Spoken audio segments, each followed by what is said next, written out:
Selamat malam waktu New York, Bu Retno. Selamat pagi Jakarta, selamat malam dari New York. Apa Terima kasih. kabar? Sehat, Bu Retno. Semoga Bu Retno juga sehat.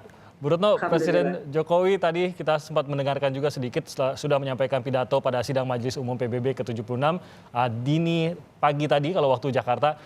Bu Retno, apa sebenarnya pesan utama Presiden terkait dengan pandemi dan beberapa kesulitan dalam penanganan pandemi atau bahkan ada ketimpangan yang terjadi di dunia dalam penanganan pandemi pada saat ini?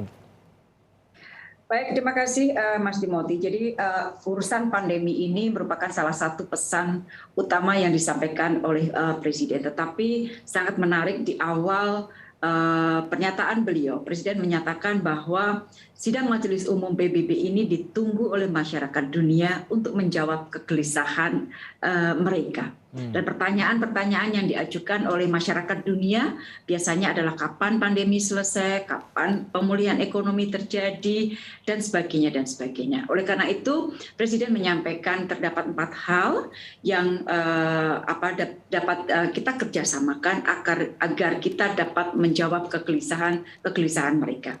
Yang pertama terkait dengan pandemi.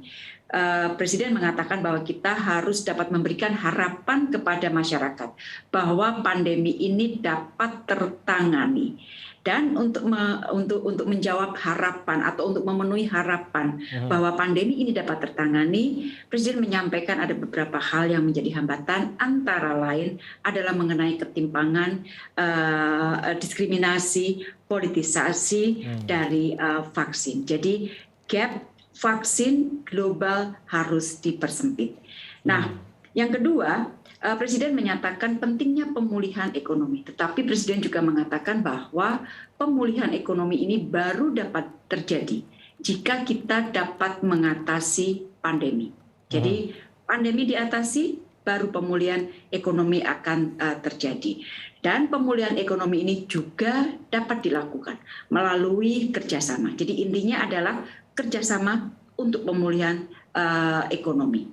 Yang ketiga, Presiden menyoroti mengenai pentingnya ekonomi hijau, pembangunan hijau berkelanjutan. Karena ini sedang menjadi perhatian dunia, utamanya kita menjelang COP26 yang akan diselenggarakan di Glasgow pada bulan depan.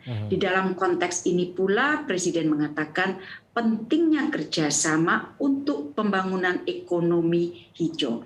Dan komitmen Indonesia jelas. Tetapi Presiden mengingatkan bahwa kerjasama guna memberdayakan negara berkembang harus dilakukan agar negara berkembang dapat melakukan transformasi energi dan teknologi. Dan yang terakhir, yang keempat, Presiden mengatakan bahwa kita juga harus tetap fokus melawan intoleransi, konflik, terorisme, dan perang. Dan menarik juga bahwa di bawah hal yang keempat ini Presiden memberikan perhatian khusus terhadap hak-hak perempuan di Afghanistan, kemerdekaan Palestina, dan krisis politik di Myanmar. Selain 4 itu, Presiden juga menjelaskan mengenai presidensi Indonesia tahun depan, bahwa Indonesia tahun depan akan memegang tanggung jawab sebagai presiden dari G20 dengan tema Recover Together, Recover Stronger. Ya Bu Retno, saya sebenarnya ingin ke setiap poin tadi mungkin dengan secara singkat saja. Yang pertama mungkin kepada kekhawatiran yang tadi sudah diungkapkan oleh Presiden Jokowi kepada Majelis Sidang Umum PBB tadi mengenai kesetaraan vaksin, Bu. Nah, mungkin bisa diceritakan juga apa upaya Indonesia sampai saat ini setelah lebih dari 1 tahun pandemi berlangsung untuk memperjuangkan kesetaraan vaksin dunia ini, Bu.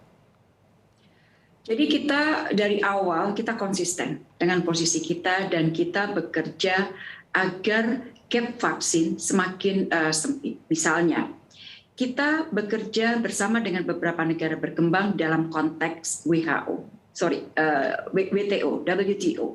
untuk mendapatkan waiver sehingga negara berkembang juga dapat memproduksi vaksin.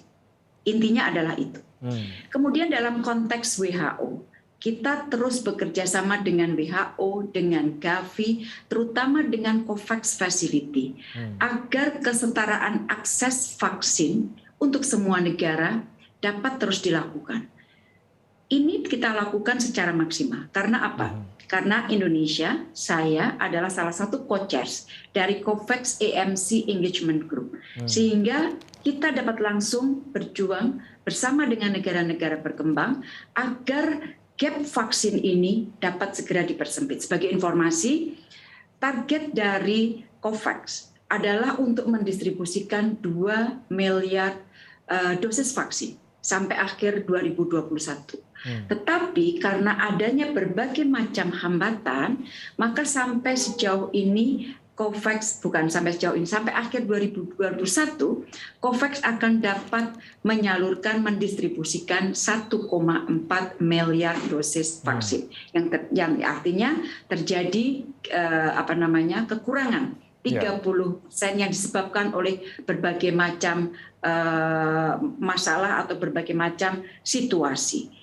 Jadi kita bekerja bersama dengan WTO, bekerja bersama dengan WHO, bekerja bersama dengan COVAX Facility, bekerja bersama dengan negara-negara berkembang, dan juga bekerja sama dengan negara maju dalam rangka meminta negara maju untuk memulai memberikan dose sharing kepada negara-negara yang memerlukan.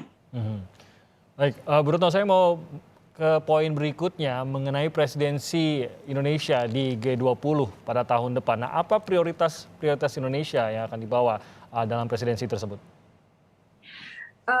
Tadi saya sudah sampaikan bahwa tema utama Indonesia adalah recover together, recover stronger.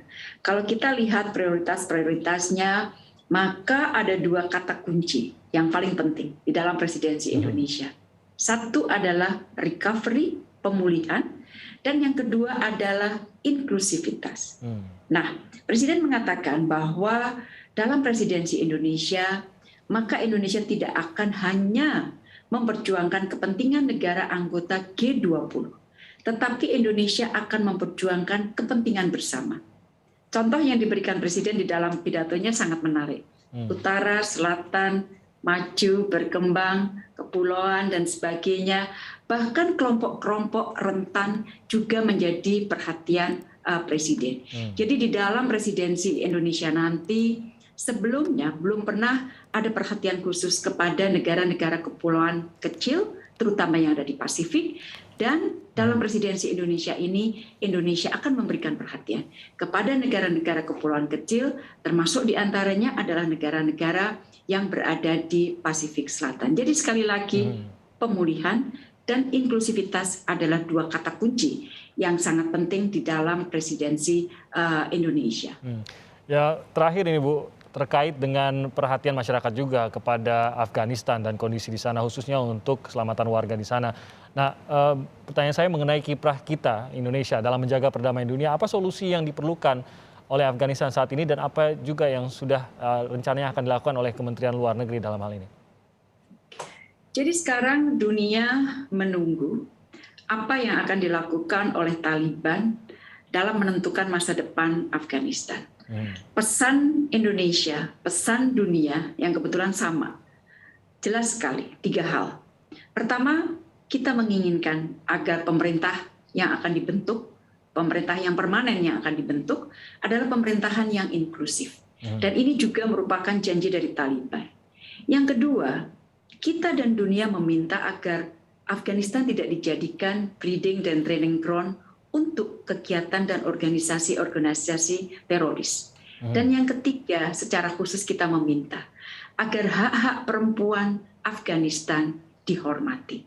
Dan ini saya sampaikan, 3 hal ini saya sampaikan pada saat saya bertemu dengan Taliban di Doha pada tanggal 26 Agustus. Dan ini juga saya sampaikan di dalam semua kesempatan. Dan ini juga merupakan komitmen termasuk penghormatan kepada hak-hak perempuan. Ini pernah disampaikan oleh juru bicara dari Taliban. Dan kita sampaikan bahwa kita menunggu pemenuhan komitmen-komitmen tersebut. Kalau semuanya sudah jelas, maka kita menyampaikan bahwa kita menyampaikan komitmen untuk melanjutkan kerjasama di dalam pemberdayaan perempuan. Ada satu hal penting yang harus kita lakukan saat ini adalah menolong rakyat Afghanistan yang mengalami krisis kemanusiaan. Dan Indonesia sudah menjadi bagian dari komitmen dunia bahwa Indonesia akan memberikan bantuan kemanusiaan dan bantuan capacity building kepada rakyat Afghanistan. Sekali lagi, rakyat Afghanistan perlu dibantu, rakyat Afghanistan adalah fokus kita semua. Ibu Retno Marsudi, terima kasih banyak atas waktunya. Senang bisa bertemu dengan Ibu Retno walaupun kali ini secara virtual. Semoga sehat terus, Bu Retno. Terima kasih, sehat selalu.